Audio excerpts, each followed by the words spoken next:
Bonjour, bienvenue à cette entrevue de la compagnie Détour avec la compagnie Détour Gold. Nous avons aujourd'hui avec nous M. Gérald Panton, qui est CEO de Détour Gold. M. Panton, bonjour. Bonjour, Michel. Hey, vous devez être fébrile pas mal, là. Ben non, c'est pas fébrile, mais c'est comme tout est parti, puis c'est fini de construire. Alors, la production est à quelques jours, à quelques semaines. Donc là, vous êtes en démarrage de cette affaire-là, parce que c'est une grosse machine, hein? C'est pas juste 3 pelletés de raisins secs là, dans une brouette qu'on lave avec de l'eau. C'est une grosse patente, là, cette affaire-là. Je pense que c'est seulement en visitant le site qu'on s'aperçoit à quel point c'est une grosse machine. Oui, j'aurais aimé avoir des photos ou un bout de film. Vous allez m'en envoyer un, hein? C'est possible, c'est facile, ça peut être arrangé, mais quand on réalise qu'on a été en construction pendant 2 ans et quelques mois, novembre 2010 à décembre 2012, puis que là, maintenant, on a commencé le commissioning, le start-up, qu'on a des gens d'opération qui run la machine, c'est très différent. Le commissioning, là, pour le commun des mortels, là, c'est le testing de chaque pièce, chaque morceau du puzzle. Hein? C'est ça. C'est qu'on a beaucoup d'équipements. Entre les équipements, on a des équipements de transfert.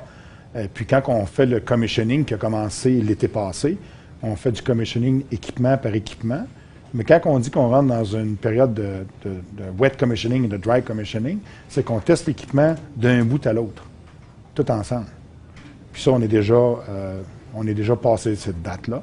Présentement, on est dans ce qu'on appelle le démarrage, en anglais le start-up. Alors présentement, ce qu'on fait, c'est qu'on passe du minerai ou ce qu'on appelle du stérile minéralisé, de la basse teneur. C'est drôle à dire quand on a déjà un gisement de basse teneur, mais on passe encore du minerai qui est encore de plus basse teneur à peu près à 0,4 grammes.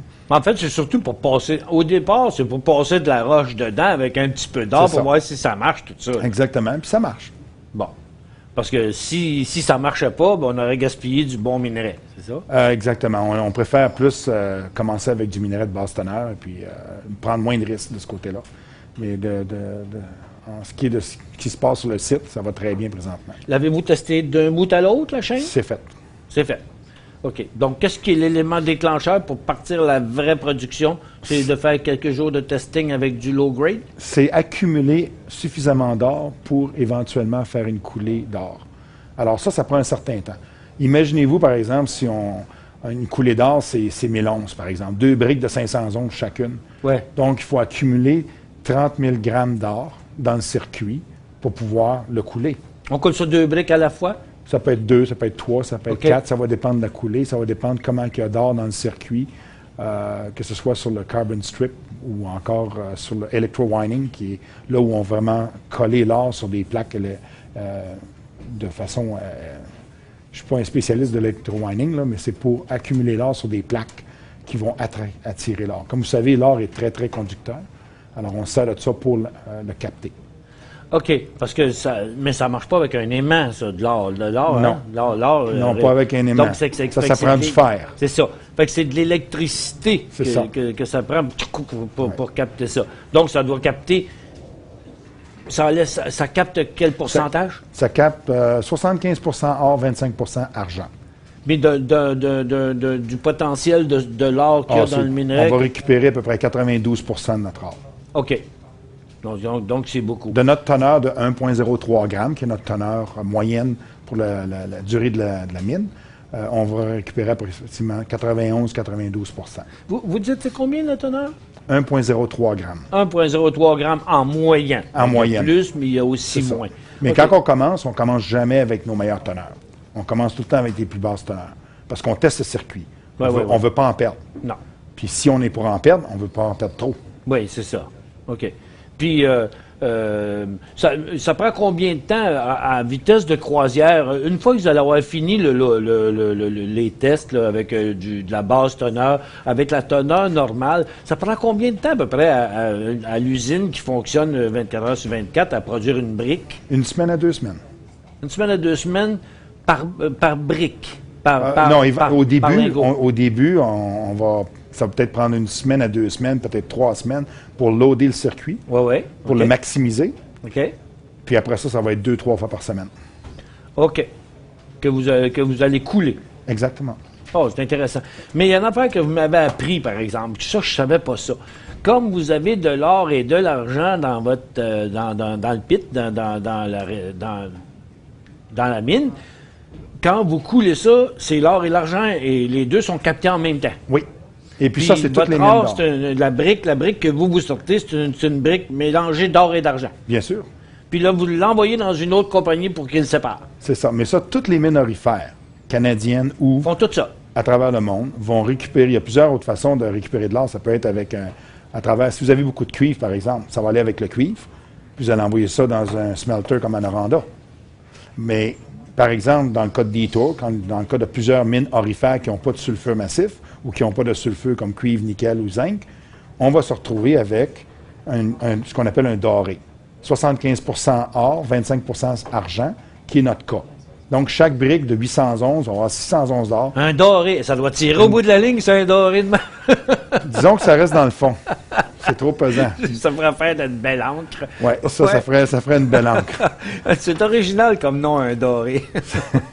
Il appelle le doré parce que c'est doré. La couleur est dorée, ça demeure, mais c'est pas 100% raffinerie. C'est pour ça que c'est envoyé dans des places comme le Canadian Mint ou la raffinerie canadienne à Ottawa. Il y en a un autre à Winnipeg. Et Johnson Matthey, c'est un autre qui est commercial, qui est à Toronto, qui raffine. Et l'or au Canada doit être raffiné au Canada. Elle ne peut pas être raffinée ailleurs. Ah non, c'est obligatoire. Ça, c'est une loi canadienne. Okay. Et dans chaque province essaie de raffiner son propre or. Par exemple, tout l'or qui vient du Québec va à Ottawa. Tout l'or qui est en Ontario va soit à Johnson Matthey ou à Ottawa. OK. Déjà le processus. Et après ce processus-là, on va obtenir 4,9. On va purifier l'or jusqu'à 99,99. Mais vous n'êtes pas la brinque. Là. Quand vous sortez les lingots et que vous faites un shipment, vous, à la seconde où que ça traverse la porte de la mine, l'or... L'or est la responsabilité de Brinks puis ce qu'on appelle le refiner. Deux autres. Vous n'êtes plus responsable de ça. Donc, c'est une assurance qui couvre les... Une assurance. Oui, c'est ça. On n'entend plus parler bien de ça, les affaires de même. Mais, donc, vous n'avez pas de problème. La vie est belle, vous êtes en démarrage, puis là, ben, ça va progresser tout le temps, puis cette mine-là est partie pour continuer à runner, là. Écoutez, un démarrage normal pour atteindre la production commerciale, qui est le nameplate de votre projet, pour nous autres, c'est 75 de la production nameplate du design de 55 000 tonnes par jour. Donc, pour atteindre 42 000 tonnes par jour, ça va nous prendre un certain temps. Et on prévoit que ça va nous prendre de 3 à 6 mois. D'accord? Alors, on prévoit qu'en juillet ou en troisième quart 2013, on va être en production commerciale. Mais au début, le premier mois, le deuxième mois, ça va aller en montant. Ça ne fera pas comme ça. Okay. C'est une progression. OK. Pourquoi? Parce que... premièrement, on a 2 lignes. OK. Donc, on a 2 lignes de production.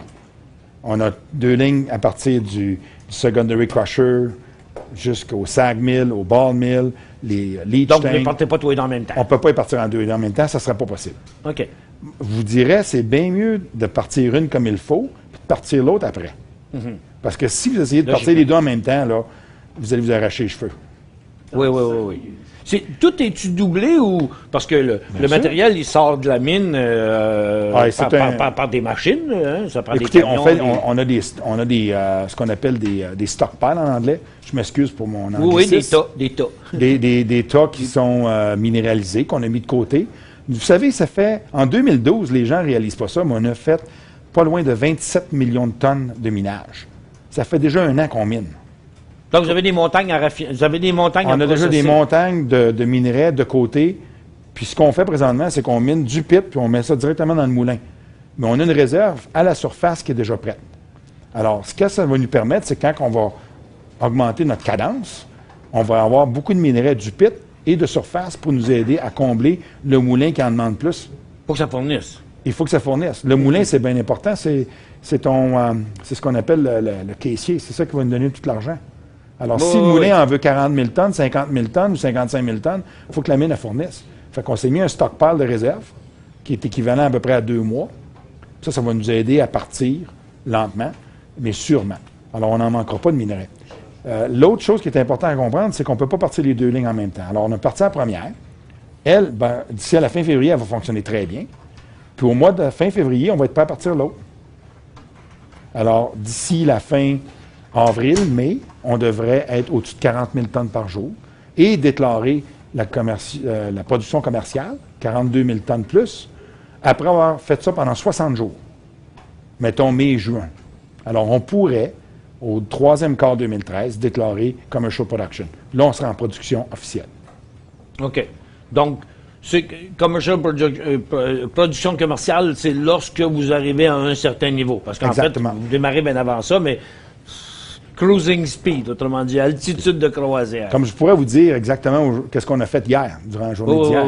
On n'est pas là encore. Nous autres, pour nous autres, ce qui est important, c'est de ne pas vous dire qu'est-ce qui se passe sur le site, c'est quand que la coulée d'or va arriver. Mais on est sur le bon chemin. Oui, tout est orienté par ça. Plus de problèmes réglementaires nulle part. Tout ça, c'est réglé, rendu à l'étape où vous êtes là. Bien sûr. On a tout obtenu nos permis nécessaires depuis plusieurs années pour la construction, pour le minage et tout. En novembre 2010 avec l'Ontario et en décembre 2011 avec le gouvernement fédéral. Ce qu'on appelle les stakeholders en anglais, là, je m'excuse encore un anglicisme. Écoutez, ça, ils ont tous été satisfaits. On a tous fait nos consultations. Ça a très, très bien été. On a impliqué les Premières Nations et toutes les communautés dans la région du projet. Vous savez, on est à peu près à 180 km au nord de la ville de Cochrane, qui est en passant une ville qui est bilingue, anglais-français. Il y a beaucoup de francophones qui se sont établis à Cochrane au cours des... Bien, la plupart des francophones sont au nord, en Ontario. Là. Il y a beaucoup de franco-ontariens dans le nord. Oui, ça c'est clair.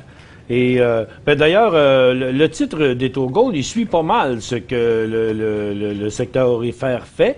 Votre titre a surperformé les autres titres aurifères. En tout cas, il y a moins... L'année passée, sûrement. L'année passée, mais les aurifères ont descendu cette année, mais ils ont moins en tout cas, dans les derniers mois, mais Detour Gold a moins descendu, parce que je pense qu'il n'y a pas de surprise non plus sur le titre. Je pense quand on regarde Detour Gold, on n'est pas à 1, 1.4, 1.5 multiples.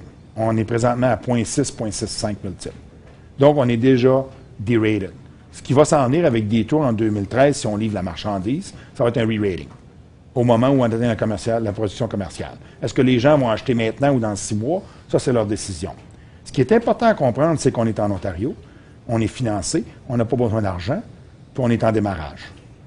Ce qu'on a besoin, c'est un peu de patience. Est-ce que l'action peut baisser? Je ne pense pas. Est-ce que l'action va monter? Puis vous ne devriez pas avoir d'autres financements parce que vous allez en production là, vous allez tomber cash flow positif dans les prochains trimestres. Au deuxième quart 2013, nous allons être cash flow positif. Bon, bien ça, c'était la meilleure nouvelle pour finir l'entrevue, M. Penton. C'est déjà terminé. Merci bien. On vous remercie beaucoup d'être venu nous visiter encore une fois. Plaisir. Au revoir. Au revoir.